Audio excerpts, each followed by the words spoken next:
Arka salıp buna kalaskan sıra otam ben. Aynen. Platna. Platna. Alı sözün bari. Misal bizden jarandar Moskvada çıkın Шереметьево'ya gelse, geldi сотрудники, bizde invalid var. Сопровождение gerek dese сотрудник gelip invalid kaskı atıp traka çeyin жеткерет bekер. Bizde Ошаны платный тақсыр. Ошаны платный сурады. Ошаға ишиз азам келет атпайсызбы? Платный основада эмне кандай болот? Платный. Bizde özlü kalaskalar var bu жердечи. Ошол жерде ушундай кылыш керек беле? Ооба. Биз бардыгын сүрүп, инвалид баланы ошол жерде Биздин толук берүүбүздү соцсеттерден жана YouTube каналдан Учкунбек каналы деп издеңиз.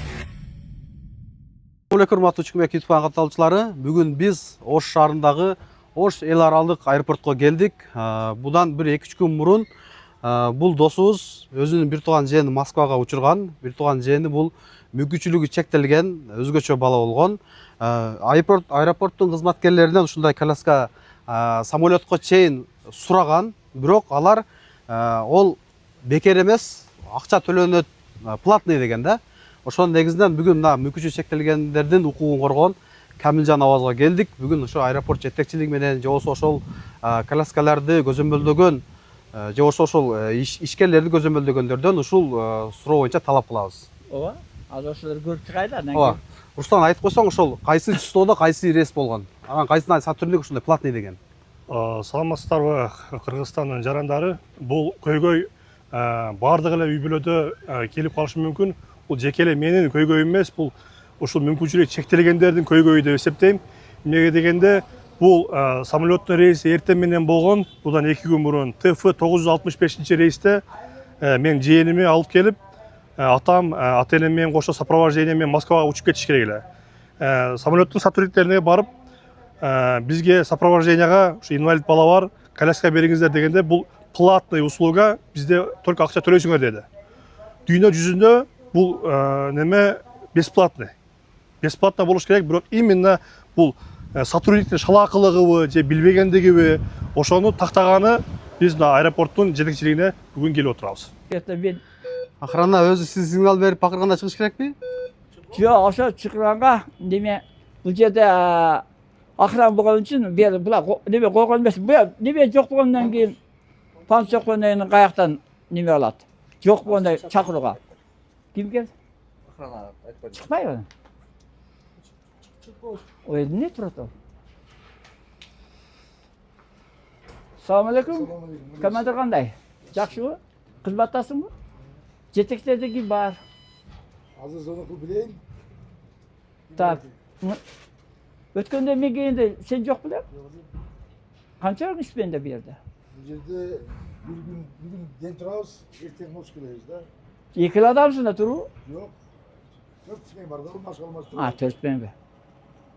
Мен бу жерге өткөндө айтып кеткем да, 19-июнда мен ошол жерде көрсөтүп кеткем да. Жетекчи жеткирген деп немеси журналына жазылган болчумун. Жазбай билбейм.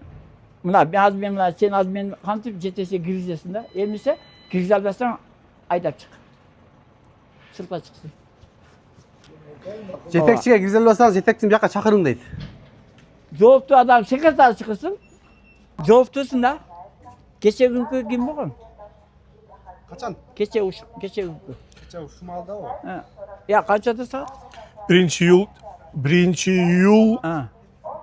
таңкы саат 6:30-да. 6:30, 5-тен. Силер канча 5-тен саат иштейсиңер ушунда, исменде? 1-июл саат 5-тен 8-ге чейин. Жок белең? Рейстер немейт? Рейстин 730 рейс ТФ-965. Атын кимне? Атын. Акжол. Биз бул жерге шурон жоломен келип экен. Бир жалаңыбыз биздин мүмкүнчүлүк жетегенден Москвага учуп аткан маалда ошонун тейлөө жагы анан мына силердин немеге баягы кызматкерлериңер биздин жаландын ошо бөөктүн немесине коляскасы эски экен да. Аны калтырып өзүңөрдүн служебный коляскаңар бар го, тейлей турган. Ошону белгиле десе алар акча сураптыр. Эмне кандай? Акча сураптыр? Бул такталбаган маалымат го дейм. Такталбаган эмес, мына эгер немес. Ошол рейс мына. Рейстин мен болдум. Мен болдум. Ажол байке, мен болдум. Мен сурадым. сөздүн баардыгы мындай болуп атат да. Ошондой түшүндүрүштөр менен, ошондой немеде бир немеде айтылабы мындай немелерде отурумдарда. Отурумдарда эмес, авиакассаларда билет Авиакассаңыз алардын аткарчылар алар. Мен айттым, ушундай жарандарга башка мындай силерде сайт бар да, туурабы? сайтта бар. Сайттардан ошондой неме информация деген айтылабы деп сурап атам. Айтылган менен ал силер сайтыңарда мен иш көрбөйм. Aira.kg деген сайт бар.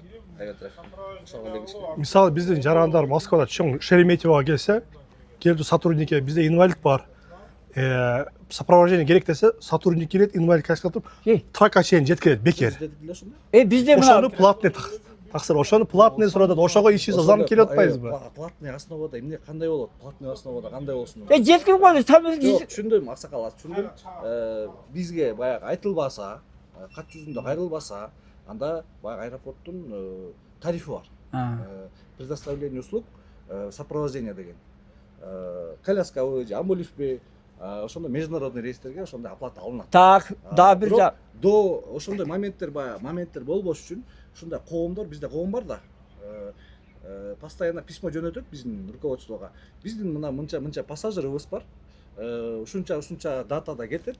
Маршруту Оштон Москвага же Бишкектен Москвага, Бишкектен же башка же маршрут болсо ошентип кат жүзүндө жазат даган биздин руководстводон ошону просим всех уведомить служб, что будет пассажир такого-то ограниченного деме болот да. Баягы Мыйзамдуу түрдө жокпу бул жерде? Мыйзамдуу түрдө инвалидти көрдүңөр силер? Инвалид бала, инвалид киши. жок, инвалид деп биз ар бир кишини биз врач эмеспиз. Мүмкүнчүлүгү чектелген. Мүмкүнчүлүгү чектелген адамдар болсо бизге келет во время регистрации. Анан Москвада мисалы үчүн оплата платный Москвада. Ушулга жалган болуп калсачы ушул. Жок, жалган болбойт. Москвадан сурап көргүлө. Ушул убакка чейин Москвадан бекерге учуп келди да балачы. Бекер келип сопровождениеге жеткирип самолеттон. Ага жол тилеп учуп келген бала. Бул жака каникулда бир ай туруп, чоң атасы менен чоң энеси менен кошо кайра алып келип атканда, бир жерде эски колясканы алып алып келип атканбыз учурубуз. Авиакомпания коляскага же тиги буга оплата албайт. Алар бесплатно эле привозить етсе да. булар сураганы биз Ошон платный дейт, ошон самолетке чейин берип тургула деген сураган үчүн. Мындай кылыш керек болуп атыптыр да. Именно жанагы сизге айткан киши бар го. Ошо платный деген. Платный деген. Ошону биз ошону Мисалы байкем деле туура айтып атат, сиздердикин деле туура түшүнүп атам мен. Мен өзүмдө дагы мүмкүнчүлүгү чектелген балам бар. Жашы 9да. Ошондой. Кудум 9 жашар бала экен. Учат. Мисалы Оштон Москвага учат, Бишкекке учат. Дебей, мектептен бала бөк бала, ата-эне бала каргарта ушунда кирет, мындан кирет дагы пропуск этет. Эттирип мына жерге же мерге парковка болуш керек. Эки жакта. Анан чүрөт дагы алып чыгып кетет. Ал жака кое берет да. Ошондой немени шарт жок бу жерде, нөл. Бишкекте аэропорттун астында ушундай немелер бар да. Парковкалар бар, коляскачылар үчүн. Алып кетиш керек болуп калат. Анан кийин бул жерде отургузат. Анан кийин Çok ошол нерсе. Неме? Ошонун жок болду. Бияка сүзүп Бу алыптыр. жерде Колясканы кайерден сурадыңыз? Колясканы борттун билет алган жерден сурадым да. Именно жана посадка. Посадка. Ооба. Бизге сопровождение керек. Самолетка чейин. азыр булар эч кыйнабайт. Мен өздөрү Мына ошол службада иштейт. Келип до самолета ушул жигитке суроо берип көрүңүз. Платный эмес беле. Эми бесплатно да сурайбы. бесплатный деп. Ошон платный деп келдик ошон биз. Ошол камераны көтөрсөңүз шакка салып мына колясканы сурап атам мен. анан Платно.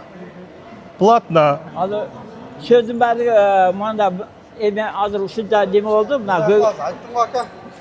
Мен кат түрүндө өзүм атыман болот. жетекчилигиме билдирме жазып берем. Сунуш же.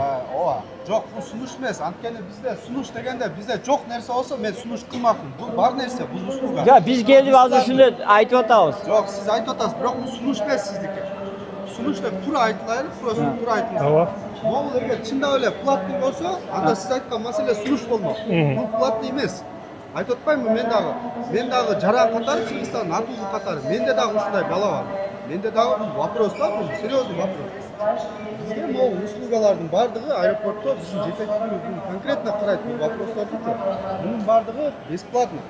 Жөндөн жөн алып албайын деп мен сотрудниктен сурасам. Сиз айтып атпайсызбы азыр? Сотрудниктен сурасам платный деди Платно, депчи. платно. Эми человеческий фактор, разный случайлар болот. Ошол себептен мен өзүмдүн атымдан жетекчилигиме сиз айткан жана каттамдын номеrini, учурну саатына, кайсы убакта болгон, эмне болгон баардыгын толук адресе жазып берем. Анан бул жактан териштирүү иштери болот. Ал жоопсуз эч ким калбайт. Ким ката кетирген болсо сөзсүз жоопко тартылат, жооп берет мыйзам алдында, баардыгы бирдей. Бирок ошол сиз айтып аткан услуга бул, ушу кызмат бул сотрудник менен сизге азыр мен эч кимге эч кандай чалуу кылган жокмун, жаныңызда турдум, көрдүңүз да. Могу баланын өзүнөн да сураңыз. Бул кызмат бизде абсолютно бесплатно.